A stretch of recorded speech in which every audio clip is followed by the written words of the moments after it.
aqui para falar de um tema que me é muito caro, que é a reforma da reforma, ou mais precisamente, tecer algumas considerações acerca da Lei 13.256, que foi a lei que fez um recall do Código de Processo Civil por uma insatisfação que, em determinado segmento, teve em relação a uma série de avanços que o Código de Processo Civil de 2015 trouxe no seu contexto originário e que leva à rúbrica ideológica, o slogan, que foi a reforma para voltar o juízo de admissibilidade dos recursos extraordinários dos tribunais superiores para os tribunais de segundo grau, de modo a, em princípio, promover a mantença do sistema vigente, sob a égide do CP 773, e desde o início, gostaria de pontuar que isso é só mais um slogan publicitário, porque o objetivo da Lei 13.256 foi um objetivo muito maior. Ela é uma reforma que traz consigo uma série de alterações cirúrgicas no Código de Processo Civil de 2015 para tentar manter as coisas como se encontravam em relação aos tribunais superiores sobre vários aspectos. E eu vou tentar explicar nesse meu breve tempo que tenho aqui para fazer essa discussão com vocês acerca disso. Mas, para tanto, eu preciso explicar a todos acerca de um contexto reformista mais amplo. Eu, por uma patologia psiquiátrica, eu gosto e estudo há muitos anos reformas processuais. Meu amigo Fred Dias fala que eu sou o processualista das reformas, porque eu gosto de estudar modelos de reforma processual, e o meu estudo em torno da reforma do sistema processual, e não só da reforma legislativa, busca subsídio exatamente para tentar buscar propostas que sejam, obviamente, factíveis dentro do direito brasileiro, que é um sistema jurídico com uma série de peculiaridades em comparação com quase todos os países do mundo. Nós temos a começar por números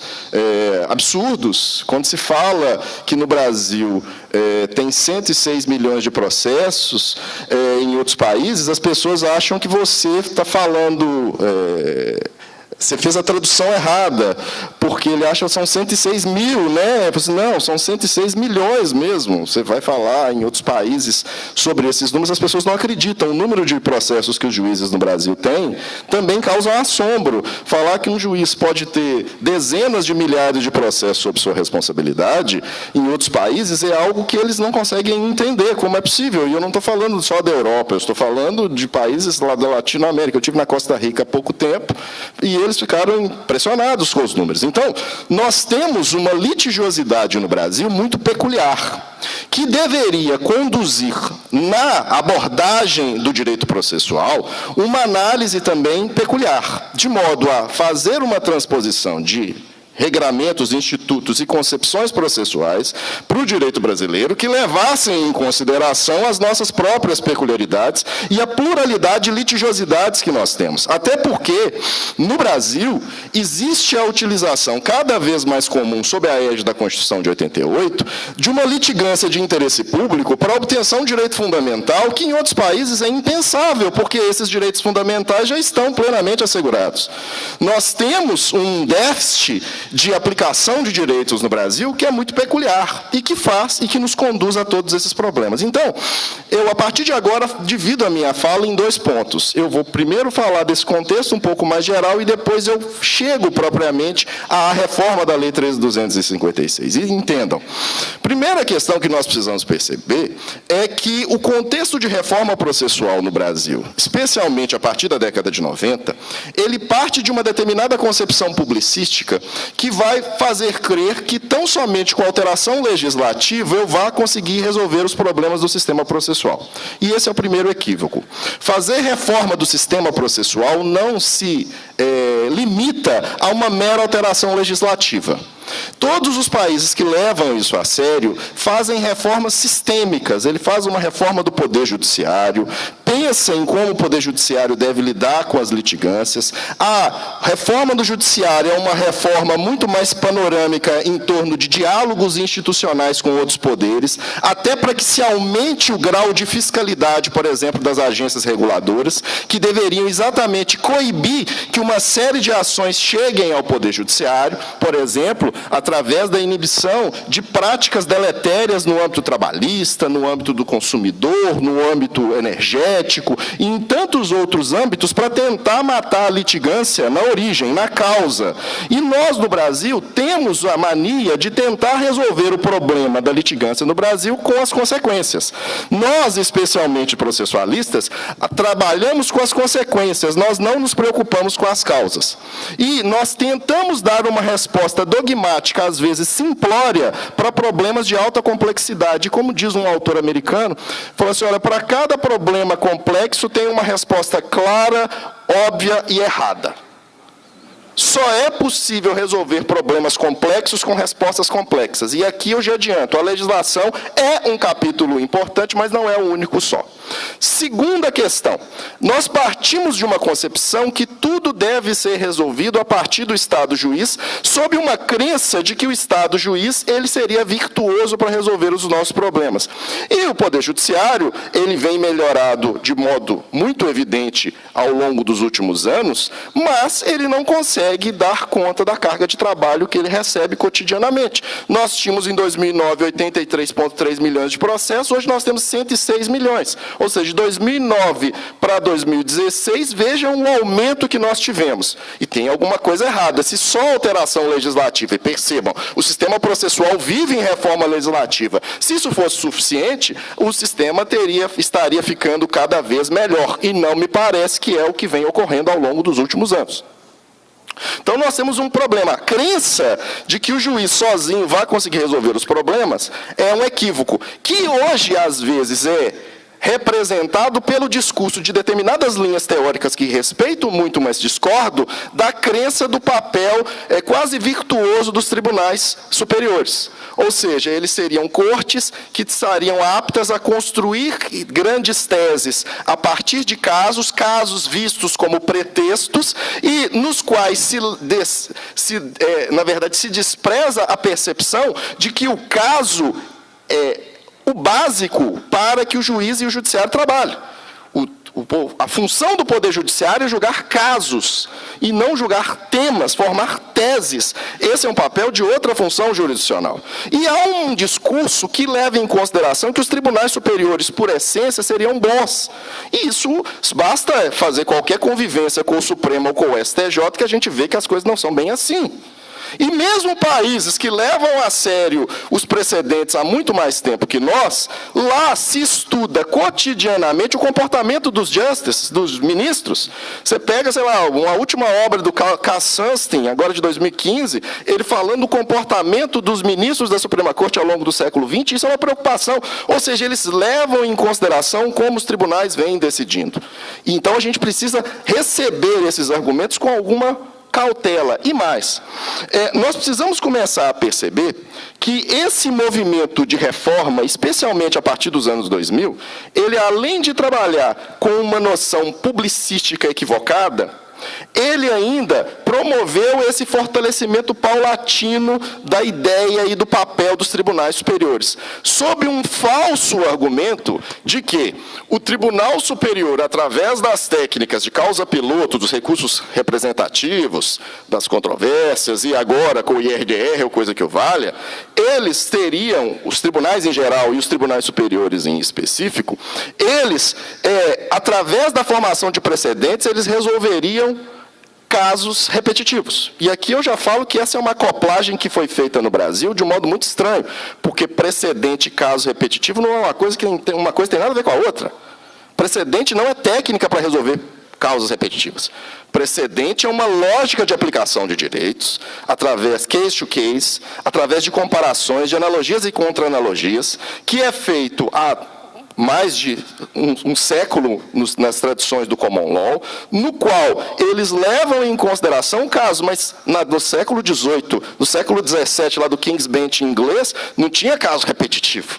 Talvez na Inglaterra até hoje não tenha caso repetitivo do modo como a gente tem, ou tem em números assim, muito diminutos. Para vocês terem a ideia, a base do IRDR, não sei se já foi contado para vocês, é um instituto do direito alemão para resolver um problema que teve uma avalanche de processos na Alemanha. E criaram uma lei experimental, o Musterverfahren, no qual eles queriam resolver um problema do avalanche de processos que eles receberam. Deutsche Telekom, 15 mil processos.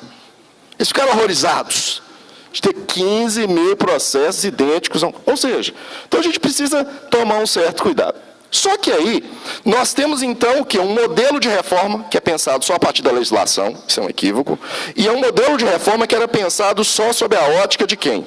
De um reforço do papel da jurisdição para, com isso, resolver os problemas. Isso deu certo? Não. E aí, qual foi a resposta sistêmica no Brasil? Vamos fazer uma nova lei. Vamos fazer o Código de Processo Civil de 2015. E isso significa que eu estou criticando o Código? Não. Eu acho o Código, ele é o melhor que poderia ter sido feito durante aquela tramitação legislativa, durante aquele período. E eu tenho uma suspeição total, porque eu participei de sua elaboração. Mas eu sei que fazer a lei processual não é uma tarefa tão somente acadêmica. Ela tem uma dimensão política, ela tem uma dimensão de escolhas e até de momentos para que aquilo tenha sido julgado, decidido e legislado de um determinado modo. A lei não é um produto pronto e acabado, perfeito, a partir de uma determinada concepção teórica. Vocês vão ver a grande maioria dos processualistas criticando o Código de Processo Civil, falando que deveria ter sido assim ou assado, e isso me causa uma certa insatisfação, particularmente, porque a grande maioria desses processualistas tiveram a oportunidade de se manifestar ao longo da tramitação dos 5 anos do Código de Processo Civil, tanto no Senado quanto na Câmara, e simplesmente se silenciaram.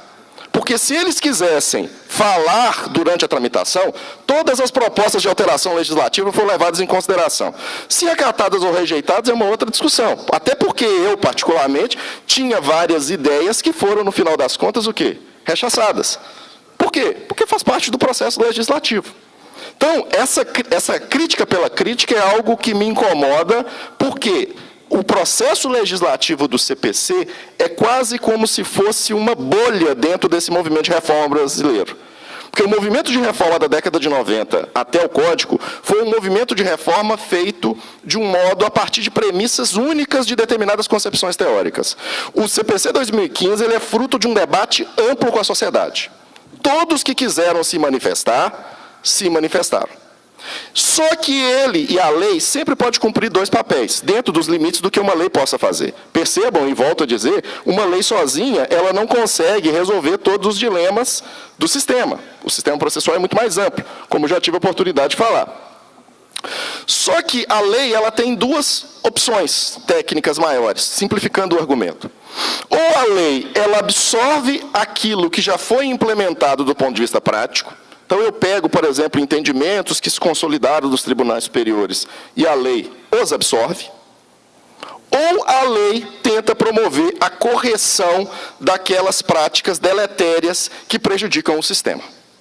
O Código de Processo Civil de 2015, ele se vale dessas 2 perspectivas.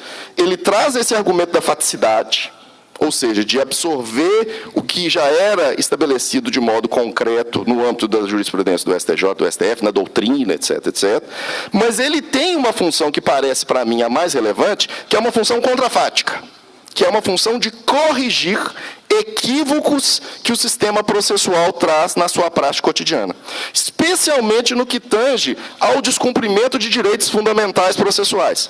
O meu grande amigo Câmara falou aqui me antecedendo, falou do problema da fundamentação das decisões. E falou muito bem e mostrou claramente que nós, apesar da Constituição de 88, no artigo 93(9), falar o que todas as decisões precisam ser fundamentadas de modo adequado, as decisões não são fundamentadas de modo adequado.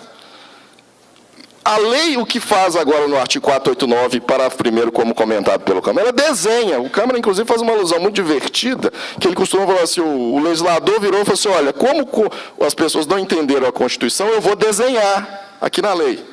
Como deve-se fazer uma fundamentação minimamente? Por quê? Porque o papel aqui da legislação é de servir com um perfil contrafático. A função da lei, dentro dos seus limites, é promover uma correção de vícios. Claro que levando em consideração todas as vicissitudes que o sistema jurídico brasileiro padece. Só que vários desses perfis contrafáticos incomodaram ao final do trabalho legislativo da Lei 13.105. E incomodaram, estranhamente, depois que o projeto de lei terminou a sua tramitação. Por quê? Não sei, pode ser que as pessoas não olharam o código enquanto ele estava tramitando, apesar dele ter ficado 5 anos no Congresso Nacional, mas sempre tem aquela voz pessimista, mas isso não vai sair nunca. Isso é mais um. Tinha aquele discurso, isso vai ser igual o Código Penal da década de 60, ficou 10 anos em vacácio e não entrou em vigor. Ou seja, os profetas do Apocalipse. Ou seja, a coisa não vai sair. Então, tinha muito desse argumento, mas o código, na hora que ele foi estabelecido, ele tinha uma série de premissas muito relevantes. Ele criava ferramentas gerenciais, como cria no âmbito, por exemplo, da negociação processual, que o Cabral, que me antecedeu aqui, explicou muito bem a todos vocês. Ele dá possibilidades disso. Ele tenta promover o fortalecimento dos direitos fundamentais processuais, no artigo 10, por exemplo, que fala do contraditório, e vários outros dispositivos que permeiam. O artigo 489, parágrafo 1º, que fala da fundamentação. Ele estabelece balizas normativas básicas para um sistema de precedentes. Não que nós tenhamos um sistema de precedentes pronto e acabado no Código, que isso não existe. Sistema de precedente é algo que envolve uma mudança de racionalidade no próprio modo de se postular e de se decidir. E as pessoas, infelizmente, no Brasil, não sabem nem postular, nem decidir em conformidade com precedentes adequadamente, e os exemplos são incontáveis. A partir de problemas cotidianos, as pessoas não pesquisam julgados, pesquisam ementas, e como já me antecederam aqui falando do problema das ementas, eu mesmo estava narrando aos colegas aqui de um problema, de um processo meu, que tinha 2 ementas e a ementa errada que saiu publicada. Ou seja, as pessoas fazem pesquisas por ementas, não olham o inteiro teor dos julgados. As pessoas não estão acostumadas a fazer distinções entre casos. Não, as pessoas o que elas fazem? Elas colocam ementas e tentam falar que o caso é idêntico. E fazer distinção, fazendo um paralelo bem didático, é fazer em todas as peças processuais aquilo que se faz quando se interpõe recurso especial pela autorização do artigo 105, inciso 3º, a linha C. Ou seja, eu tenho que comparar casos para mostrar que os casos são idênticos ou não são. Senão, eu não estou trabalhando com precedentes, eu não estou trabalhando com os fundamentos determinantes do caso. E isso precisa ser percebido, ou seja, o Código deu uma série de aspectos para fortalecer isso. Mas como o Código não trouxe satisfação para uma série de segmentos, o que então se engendrou no âmbito dos tribunais superiores? Vamos fazer uma lei para modificar o Código. E qual que vai ser o slogan para essa lei?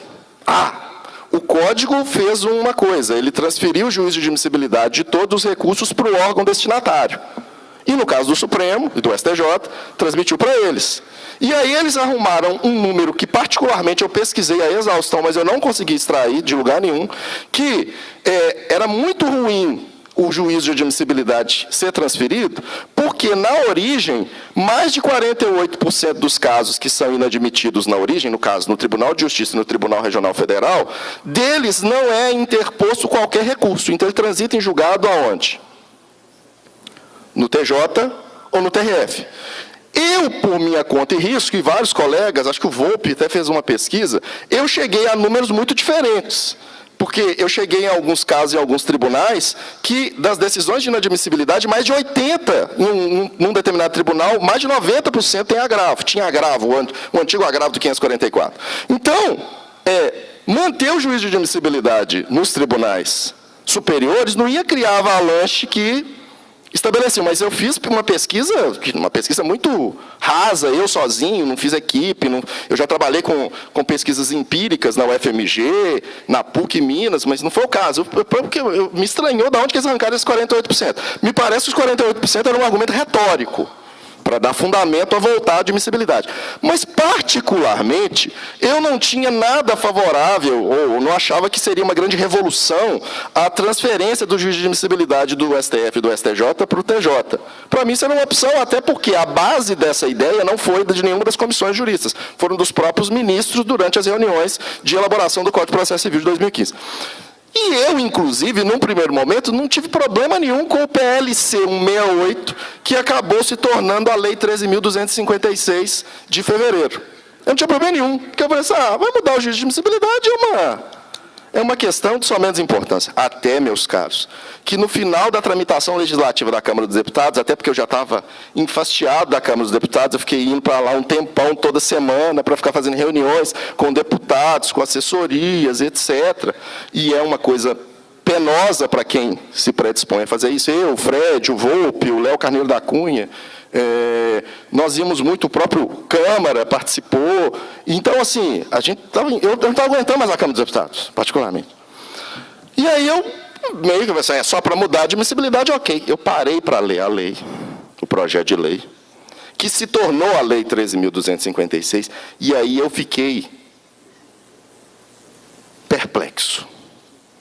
Porque eu vi que o objetivo da lei não era fazer só a alteração do juízo de admissibilidade. Era uma lei com alterações pontuais cirúrgicas para exatamente manter as coisas como se encontravam. Por quê? Porque eles tentaram legitimar o modus operandi que o próprio Supremo Tribunal Federal e STJ agiam desde então. Como assim? Explico. Se vocês pegarem a lei é pequenininha. E vocês comecem a analisar a lei depois, a partir do seu artigo 3º, no qual se promovem uma série de revogações de dispositivos legais, que se você analisar aquela revogação daquele dispositivo legal no contexto do Código, ela tem uma finalidade muito evidente. Por exemplo, existem dispositivos revogando parágrafos do artigo 1029 e do artigo 1037, cuja finalidade é exatamente, e do artigo 1038, mais precisamente o 1038, parágrafo 3º, que foram revogados, que o objetivo é falar o seguinte, que os tribunais superiores não precisam fundamentar de modo analítico todos os casos. A sorte nossa é que eles não revogaram o artigo 489. Porque eles esqueceram que o 489 é uma norma fundamental. Porque se eles... o objetivo deles de falar que não é preciso fundamentar de modo pormenorizado, não é necessário, de modo pormenorizado, fazer distinção, ou é possível, não é necessário fundamentar analisando todos os argumentos contrários e favoráveis, quando eles revogaram ou alteraram esses dispositivos, o objetivo era qual? Olha, a fundamentação aqui no Supremo Tribunal Federal vai continuar como? Do mesmo jeito. E no Supremo e no STJ.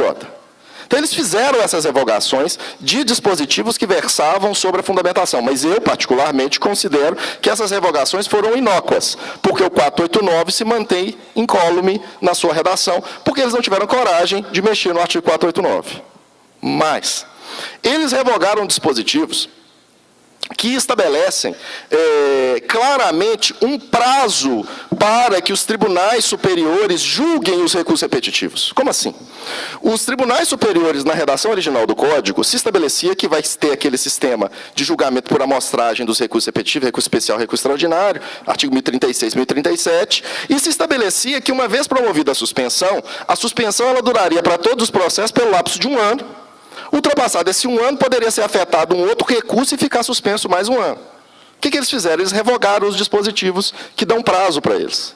Isso significa, do ponto de vista prático, meus caros, que se tiver um recurso especial, um recurso extraordinário, repetitivo, no qual, obviamente, vai se atribuir uma suspensão para todos os processos da federação, eles vão ficar sem julgamento até o STJ ou o STF decidirem julgá-los. Todos suspensos. E aí, quando que o STJ ou o STF vão julgar? Quando Deus quiser. Ou quando os ministros quiserem. E aí se torna o quê? Uma escolha. E nós não podemos perder de vista que, por exemplo, no âmbito das repercussões gerais, o Supremo Tribunal Federal tem mais de 300 temas de repercussão geral que estão pendentes de julgamento. E eles julgam, no ano que julgaram muito, 40 repercussões gerais. Faz os cálculos. Quanto tempo que vai demorar para eles julgarem? Então, pode ser que determinados processos fiquem suspensos por mais de uma década no STJ, no STF, por força de uma decisão de suspensão de todos os processos. Porque eles revogaram os dispositivos que estabeleciam que o limite de suspensão no prazo de 1, 2 anos. Eles fizeram isso propositalmente. Não foi uma coisa, digamos assim, não pensada. Foram revogações pontuais, com a precisão, repito, cirúrgica. E mais, ao mudar realmente e voltar o juízo de admissibilidade para a origem, o que eles fizeram? Eles alteraram a redação do artigo 1029 e do artigo 1030, mais precisamente do artigo 1030.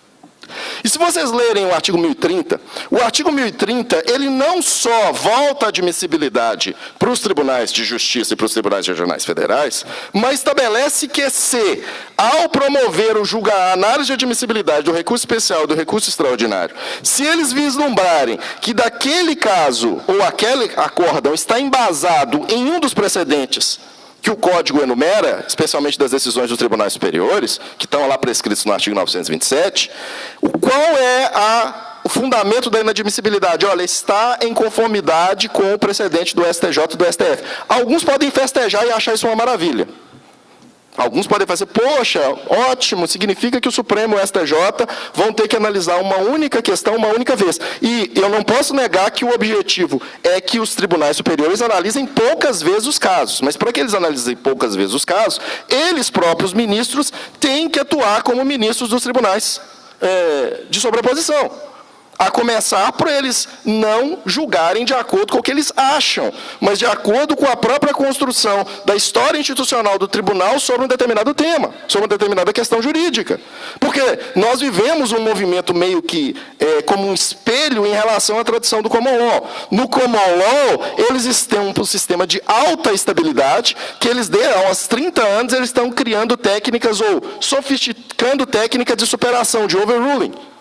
Aqui não. Aqui nós temos um sistema louco que cada juiz acha que julgar do modo como ele pensa é bom, e isso é péssimo para o sistema, porque eu não tenho estabilidade. E qualquer livro do sistema do common law, inglês ou americano, uma das primeiras coisas que eles falam é que, olha, o judiciário, para ser respeitado, ele tem que aprender a respeitar as suas próprias decisões. Ele tem que saber que ele não tem uma vontade própria que está blindada. Não. Ele tem que respeitar as próprias decisões. Aqui não. Aqui, cada juiz, na tradição do common law, um ministro, quando chega a um tribunal superior, dificilmente ele muda qualquer entendimento. Aqui não. O ministro chega no STJ, numa semana, na semana passada teve uma votação na Corte Especial, ele chuta a porta e fala assim, não, penso diferente. E isso é louvado como algo positivo. Então, se os ministros não agirem do modo como se quer num sistema de precedência, realmente as coisas vão... E percebam, voltando a 1030. Se eu tenho, então, uma decisão que inadmite com base em precedente, e isso é possível ser feito, até aí problema nenhum, mas como que eu vou chegar no Tribunal Superior, o STJ ou o STF, para fazer o quê? Uma superação desse entendimento. Uma mudança, um overruling. Porque, se vocês olharem o artigo 927, vocês vão ver que o único tribunal que pode mudar um precedente é o próprio tribunal que o formou. Qualquer juiz pode fazer uma diferenciação de caso, um distinguishing. Mas só o próprio juízo pode fazer. O artigo 1030 fala que a partir de agora não. Fala o quê? Ele fala, olha, não, se for inadmissível, quem que vai fazer a análise de admissibilidade é o tribunal de origem. Mas dessa decisão cabe o quê? Cabe um agravo para eu chegar no Tribunal Superior? Não, cabe agravo interno, artigo 1021. Para quem? Para o próprio tribunal. Ou seja, não chega mais ao STJ. Qual que é a mensagem que o STJ e o STF nos deram com essa mudança? Uma vez que nós decidimos aqui, vocês embaixo se virem. Não voltem mais com chorumelas. Esse assunto não volta mais aqui. Aí vem a pergunta, como que eu vou promover a superação?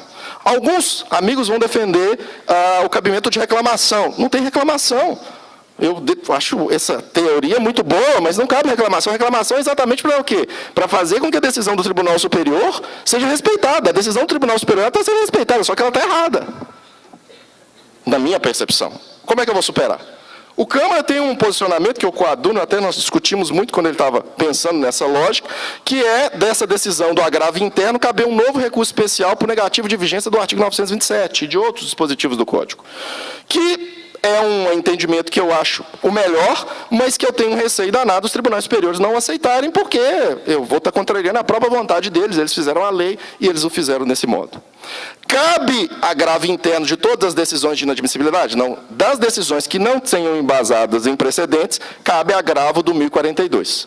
Mas, percebam, superações de entendimento vão ficar cada vez mais difíceis depois da Lei 13.256.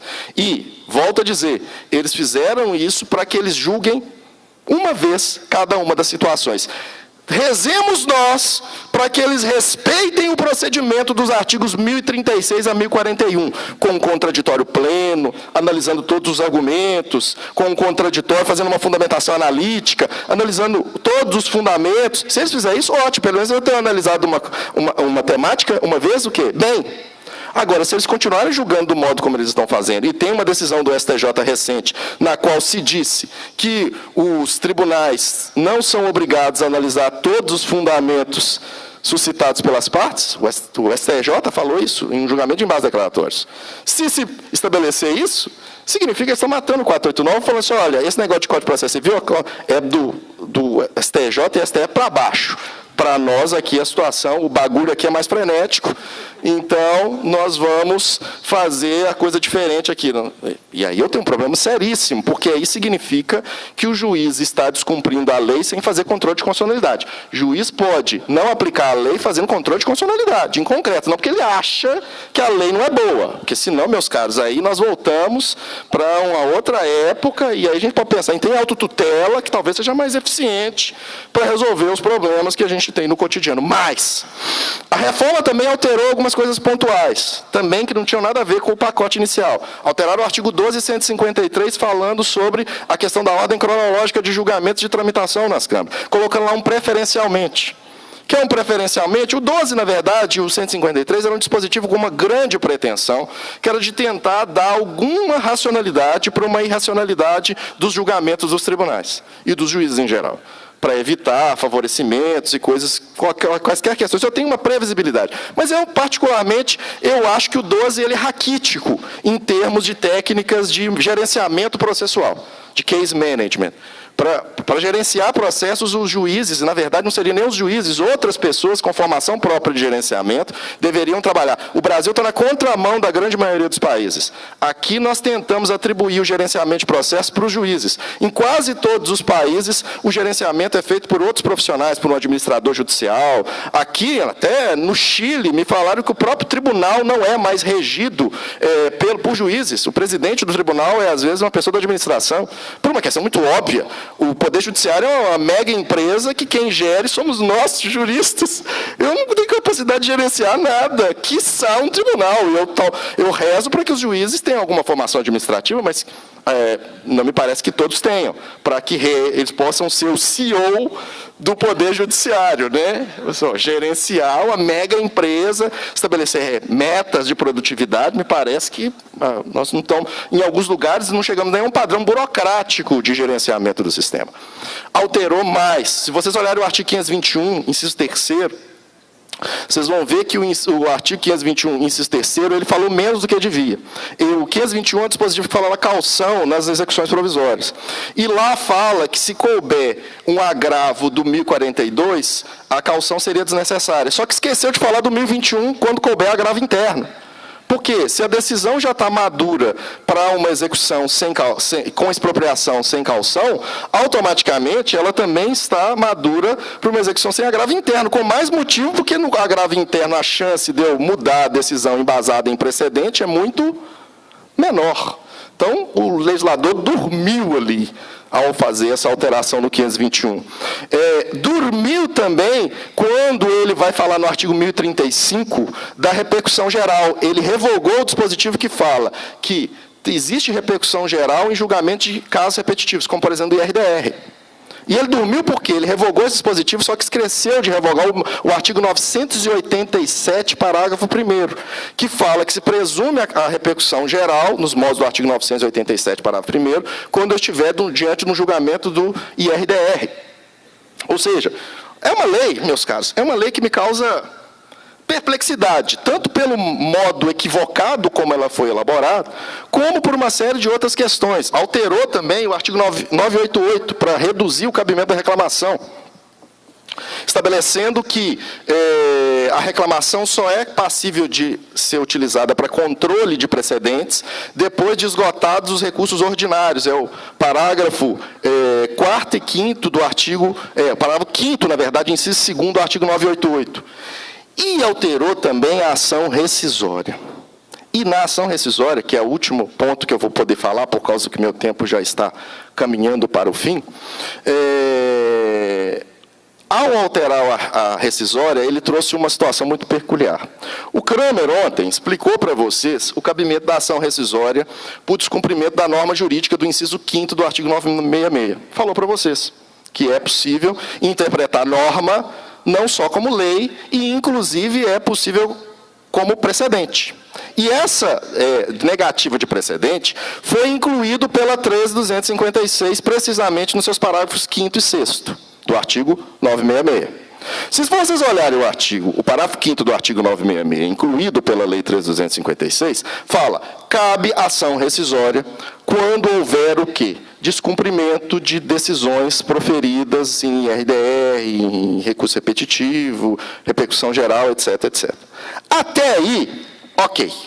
Só que quando ele vai explicar, quando não houver a distinção de casos, e ele fala esses conceitos de distinção de casos. O que é distinguir um caso? É mostrar que um caso é diferente do outro faticamente. Quando eu tenho uma mudança normativa do sistema, eu não estou diante de distinção, eu estou diante de superação. E qual que é a importância prática disso? Da competência de quem pode fazer distinção, que são todos, e superação, que são só os órgãos que formaram os precedentes. Só que se vocês lerem o parágrafo 6º, o parágrafo 6º dá um conceito de distinção que eu não sei de onde eles tiraram. No qual eles falam que distinção é não só a não aplicação, não fazer esse paralelo entre os casos, mas também uma situação que tiver alguma inovação jurídica. Ou seja, eles confundiram distinção com superação. E se eles confundiram distinção com superação, significa que se houver uma mudança de entendimento dos tribunais superiores, em tese, vai caber ação rescisória. Meus caros, eu tenho medo disso. Eu só não tenho mais medo desse parágrafo 6º do que eu tenho do artigo 525, esse não tem nada a ver com a reforma, do artigo 525, parágrafo 15, que fala que cabe a ação rescisória a partir do momento em que houver a fixação de um precedente em controle de constitucionalidade, a qualquer momento. Ou seja, isso quer dizer que pode ser que tenha uma coisa julgada formada contra a Fazenda Pública hoje, e daqui a 10 anos o Supremo fala que aquilo é inconstitucional, cabe a rescisória, cujo prazo começa a partir daí. Eu sei, eu tenho 22 segundos. Eu estou controlando o meu tempo. Eu falei, quando me dão um prazo, eu tenho direito fundamental a esse prazo. Estou brincando. De modo que, claramente, eu preciso que vocês percebam que o movimento de reforma processual dessa Lei 13.256 é muito perigoso, porque significa que existe todo um movimento dos tribunais superiores e de vários segmentos para tentar manter as coisas como elas se encontram. Toda lei nasce com um déficit de institucionalidade, porque ela muda as coisas. E a tendência é de se manter as coisas como se encontram. Isso é natural. O problema é que nós estamos vivenciando interpretações da legislação que são contra a legem, e nós estamos verificando movimentos de reforma que já estão em tramitação no Congresso Nacional para tentar esvaziar grandes conquistas que o CPC trouxe consigo. O Código não é a maior maravilha do mundo, isso não existe. É um processo legislativo no Congresso brasileiro. Gente, vocês não têm ideia do que é aquilo ali. Vocês não têm ideia. Porque as pessoas acham que aquilo ali, especialmente na tramitação desse projeto de lei, eu fui tentar conversar com os senadores para explicar para eles que a reforma não era só de mudar o juízo de admissibilidade. E eu falo que esse foi um dos meus momentos Game of Thrones do processo legislativo, aquele momento Jon Snow, que o senador é Jon Snow. Jon Snow, para quem não sabe, é um determinado personagem que tem uma frase que uma namorada dele fala durante a saga, que fala assim: você não sabe nada, Jon Snow. E a sensação, às vezes, que quando eu ia conversar com os senadores é essa: você não sabe nada, Jon Snow. Você está promovendo uma alteração legislativa achando que é uma coisa, e não é isso, é muito mais. Você está dando poderes legislativos para os tribunais incontroláveis. E eles não perceberam, infelizmente. Mas eu preciso que vocês percebam isso, para que nós consigamos tentar implementar a melhoria do sistema jurídico brasileiro. O código em si não vai mudar tudo, não vai resolver todos os nossos problemas. E eu falo isso. Nós precisamos de reformas reais do Poder Judiciário, não as fictícias da Emenda Constitucional 45. Nós precisamos repensar as litigâncias, tentar atacá-las em suas causas. Isso é absolutamente necessário. Mas nós precisamos tentar oferecer para o Código de Processo Civil de 2015 o melhor rendimento e a melhor interpretação, e aquela que ofereça aos cidadãos o que ele tem a nos ofertar de melhor. E eu preciso que vocês encarem o CPC 2015 com otimismo. O fato de vocês estarem aqui já significa que vocês estão levando a sério esse momento de transição. Vocês estão se preparando.